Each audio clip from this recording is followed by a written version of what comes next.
Olá pessoal, sejam bem-vindos à minha casa, tudo bom com vocês? Aqui tá tudo bem. Então, para fazer aqui o fechamento, né, de tudo que eu falei do trivium, do quadrivium, eu quero estar falando agora a respeito da mãe de todas as ciências, né, que é a teologia. Lógico que no mundo antigo, né, quando não tinha o cristianismo e nada, a mãe das ciências era considerada a filosofia. E o que realmente aconteceu, o que se deu e como é que a gente tem que entender e tratar, né, o avanço do trivium e do quadrivium para a nossa corrente mais teológica e tudo mais, né?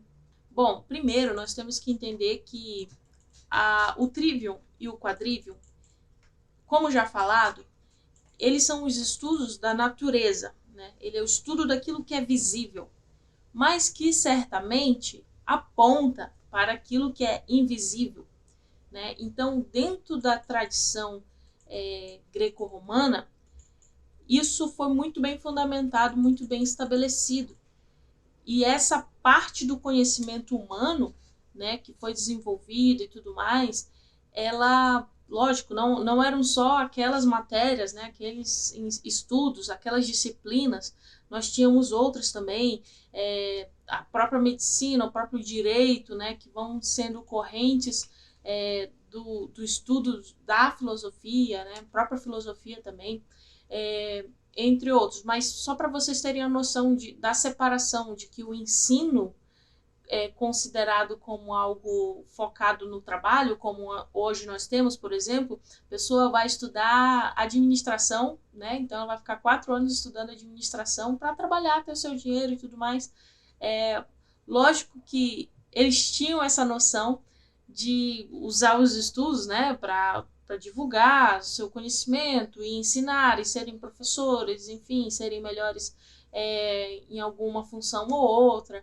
Mas o objetivo principal, e é isso que claramente separa a modernidade dos outros, né, das outras épocas, é que o estudo, o conhecimento, o ensino, ele era amplamente dedicado para a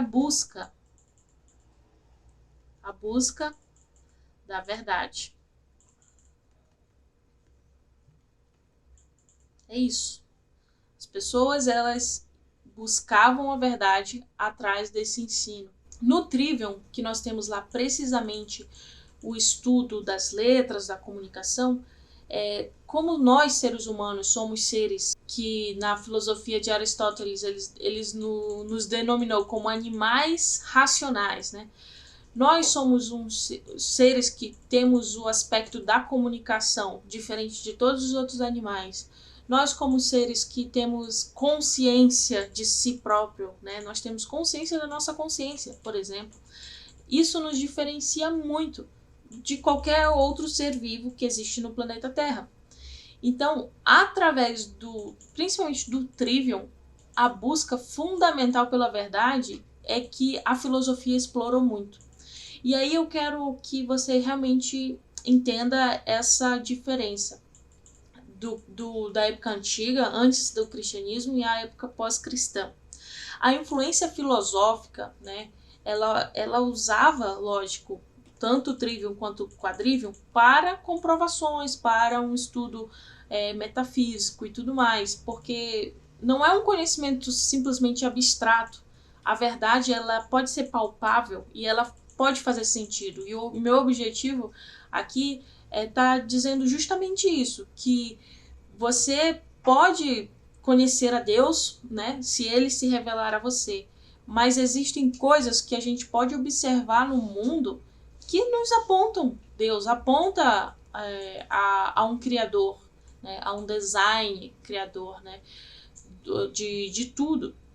Então, a teologia, ela entra um pouquinho depois, mas a filosofia, como essa sua matéria de busca da verdade, né, de estabelecer a coerência e tudo mais, ela faz uso do trivium e do quadrivium. E é por isso que eu estou trazendo ele aqui, para se falar sobre a realidade natural, porque foi nos primórdios, né, a busca pela sabedoria e a sua primeira esquematização, né, veio, né, pelo trivium, pelo quadrivium. Isso não significa que antes desses estudos, né, estarem da maneira como estão, como eu expliquei e tal, não existia sabedoria. Muito pelo contrário, os povos antigos, eles tinham sabedoria, né? A gente vê lá no Gênesis que, cara, a descendência de Adão, assim, eu acho que, se eu não me engano, foi o 7º de Adão, ele já tinha músicas, né?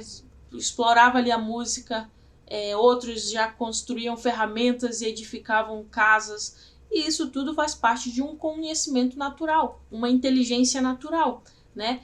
A própria pintura, gente, que a gente considera que foram pessoas com cérebros pequenos que fizeram, né, antigamente nas cavernas, a própria pintura é uma maneira de utilizar ali das formas geométricas, né, usar a matemática a favor e usar também o contar história, que é unindo trivium e quadrivium, deixar estabelecido um símbolo, né? Isso é muito forte, e não foram pessoas que não sabiam falar que fizeram aquilo, né? Não, foram pessoas como eu e você, só que eles não tinham as técnicas como Leonardo da Vinci tinha, por exemplo, né? Michelangelo, seja lá qual for. O meu marido é artista também.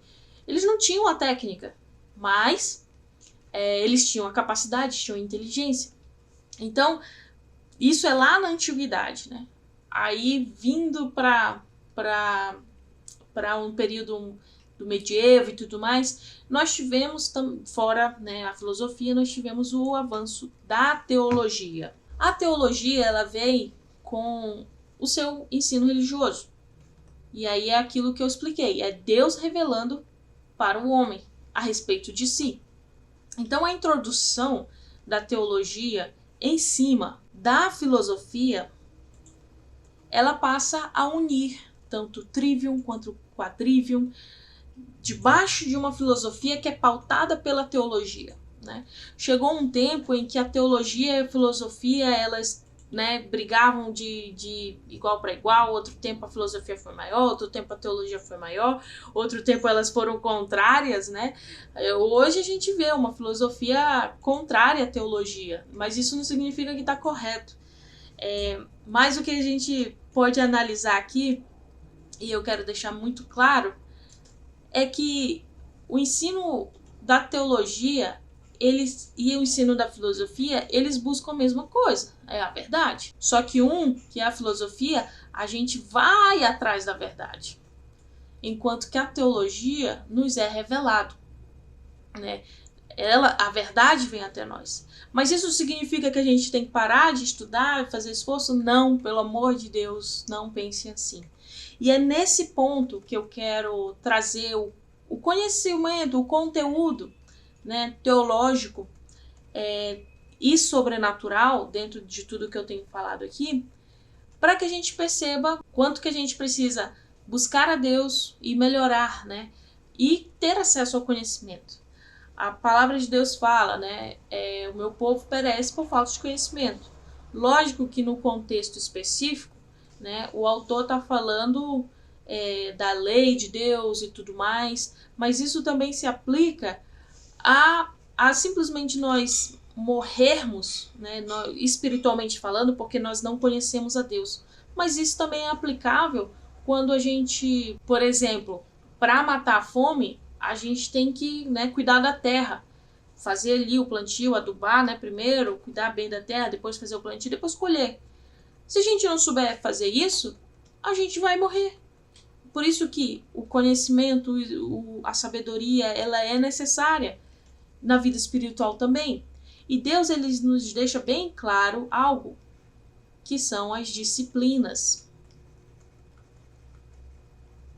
As disciplinas espirituais, elas servem para manter a verdade fluindo para nós. Então, estar diante de Deus em oração, meditando na palavra, jejuando, dando esmolas, isso vai fazer com que nós sejamos virtuosos. A virtude espiritual, né, dentro da fé, da esperança e do amor de Deus, ele faz com que nós sejamos mais sensíveis. E esse é o ponto que eu quero trazer aqui para vocês, porque Quando a palavra de Deus fala lá, né, sobre habitar no conselho do Senhor, né, é ouvir da voz dele, as coisas que ele tem para nos dizer e tudo mais. E nós também vemos na Bíblia como Deus dirigiu, e aí eu trago o grande caso de José do Egito, né?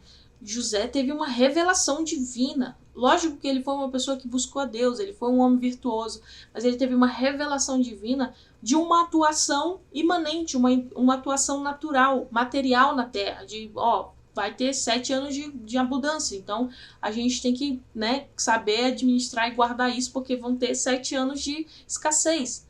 E como é que ele usou isso para tornar o Egito a maior potência do mundo naquela época? É esse tipo de sensibilidade que a gente precisa ter. Nós não precisamos de pessoas, né, que saibam da disciplina religiosa, mas parece que não desenvolvem nada além disso, né? Não sabe quanto é 2 mais 2. Tô exagerando aqui? Tô. Mas pessoas que não vão atrás do conhecimento, não vão atrás daquilo que está, né, à sua volta, da realidade. Né? Imagina se Deus mandasse Noé construir um barco e ele não tivesse noção nenhuma de alvenaria, de mexer com ferramentas, nem nada. Então, Deus, ele usa da sua capacidade que você tem, natural, para te ajudar sobrenaturalmente. E aí um grande exemplo que eu trago disso, para você entender, é Daniel. Daniel lá fala a Bíblia, que ele, né, e os outros 3, Sadraque, Mesaque e Abednego, eles eram, né, inteligentes, de boa forma e tudo mais, eles eram preparados para estar a serviço do rei, com sabedoria e conhecimento, com conselhos, né? Eles eram ali, faziam parte da corte do rei, mesmo, né, sendo um império que não era o israelita, mas eles estavam lá disponíveis para ajudar o rei em qualquer matéria que fosse. Então, se Daniel ficou ali, né, os outros 3 também, durante um período muito grande, porque a gente só conhece os pontuais, né, do que é narrado na Bíblia pra gente. Isso significa que o cara era bom mesmo. E quando havia intervenção divina, né, que não foram tantas vezes, mas teve intervenção divina, foi pontuado ali pra gente. Mas imagina que se o cara não fosse, né, não tivesse... Agora imagina ali que o cara não tivesse nenhum preparo para ser alguém que fosse servir o rei com conselhos e tudo mais, né, com administração. O rei não ia querer essa pessoa próxima. Daniel não ia ter o grau de influência que ele teve para operar daquela maneira como ele operou, né, em todas as palavras proféticas e revelações que ele teve. Então, esse é o ponto que eu quero que vocês entendam. A teologia, o ensino religioso, a busca por Deus, ela é necessária, porque senão nós morremos espiritualmente. Nós nos afastamos de Deus. E eu digo de doutrina mesmo. Eu estou falando da doutrina, do que muitas vezes a teologia reformada, né, protestante, principalmente a carismática, ela despreza. Porque, não, são pessoas religiosas, eu não quero. Não, a religião ela é boa se ela for praticada com fé verdadeira, a fé em Deus, né? Então, ser uma pessoa piedosa, isso faz parte.